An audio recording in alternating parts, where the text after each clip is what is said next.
Hey, welcome back to Overhead Athletics. Today's video, we're going to cover triceps pain when throwing or when pitching. The tricep can often become irritated or strained when pitching due to improper mechanics. This often occurs with a pushy arm action where the elbow gets out in front of the chest and basically the athlete is pushing the ball forward.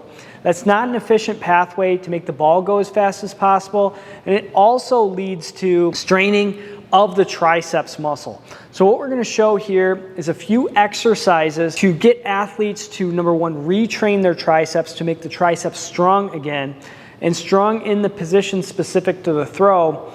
We want to consider what the tricep is designed to do in the throw. In the most elite level throwers, the tricep resists the elbow bending.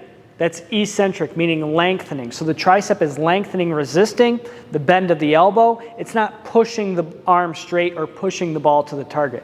The arm comes out and around the body as a result of centripetal or tangential acceleration, where the body's rotating so the arm goes out and around. That's very similar to what happens when you're on one of those rides at the fair that spins really fast and you're pinned against the wall. That's how the elbow extends in the throw, so we don't want to train our triceps to be really pushy like a shot put, because it's going to result in that decreased speed and added load to the elbow. When you look at the most efficient throwers in the world, the professional throwers, what you see is that they don't push the ball out in front of their body. But what we're going to do for the exercises, first, we like to put an athlete in a position where they're in that 90-90 position overhead, and we're going to train that tricep through the full excursion or the full range of motion from fully straightened to fully bent.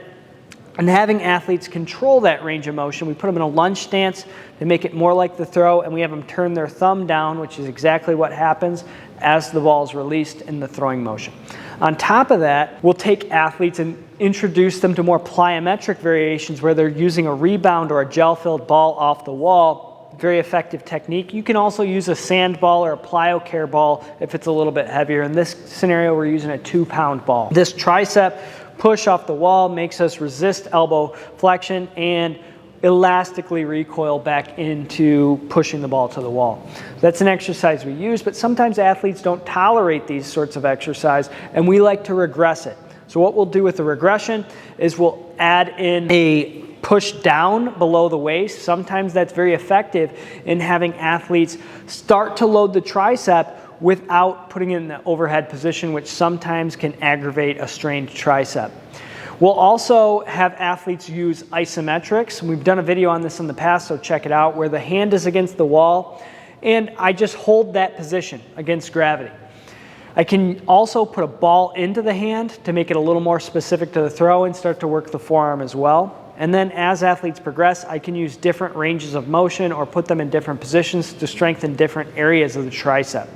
That way the tricep is getting strong. We also need to talk about the mechanics of the throw. So we teach that uncoiling motion, elbow extension, as the athlete rotates towards the target so that they're not loading their tricep in the same way they did like the shot putting motion. What we like to do for that is to first put them in a good position and have them accelerate the ball from a position where the elbow is more flexed, but they're going to be rotated away from the target. So they have to rotate their trunk or rotate their body towards the target as the arm comes out and around.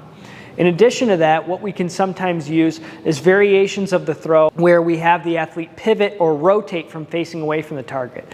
You can do a pivot throw, or you can do a back pedal throw where the athlete's doing a turn and burn and backpedaling towards the target. If those place too much load on the arm, what's sometimes effective is utilizing a connection ball where the ball is placed strategically between the forearm and the bicep and having the athlete actually let the arm come out and around. That's one of the instruction pieces that we utilize for these athletes. On top of that, sometimes we'll have athletes make sure that when they utilize a connection ball and lift the ball with the connection ball that they're actually rotating their trunk so they get good trunk rotation and get rid of that pushy arm action just a little bit. We've done videos in the past on how to correct or alleviate a pushy arm action.